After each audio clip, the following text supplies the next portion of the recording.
live theater is just like when you go to like Big Bend or the Grand Canyon or some really cool place with mountains and stuff, and you take a picture and you think, that's not near what it looks like. It has to be something pretty significant.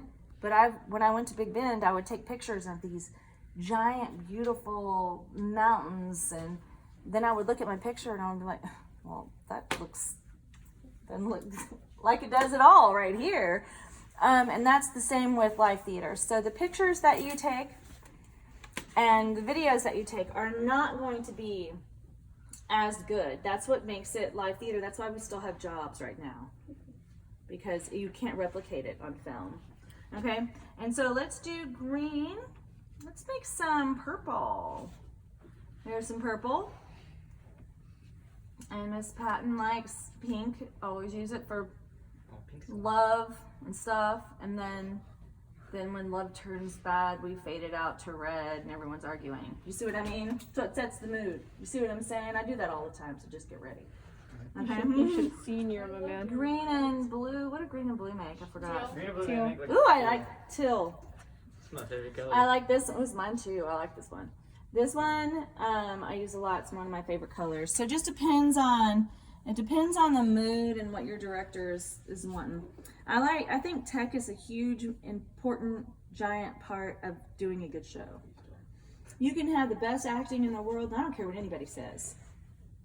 Because people will tell you, actors and directors, and they have their own, everybody has an opinion. Well, the acting needs to stand alone. Yes, it does need to be good. But when you put some good tech with that good acting, it's phenomenal. Because it's magical, right? If you just turn on all the lights and you have great acting,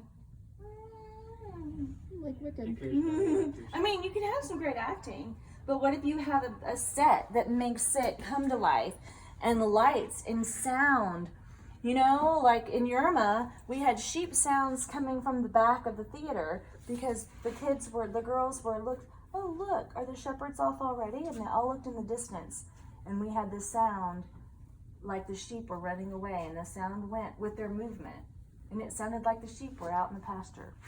You know what I mean? And then another sound effect that we had was a baby crying. Well, the baby needed to cry from a certain place on, off stage in this place. So we had Shannon stand stage left, I think. Both sides of. So she had some baby crying going on. Well, she had to go I wanted it to come from a certain area to make it not just seem generic, like it's over the loudspeaker. Well, that's fake. I mean, everything's fake. Don't get it twisted. But we try to make it immersive as immersive as possible. Okay, so you can stop.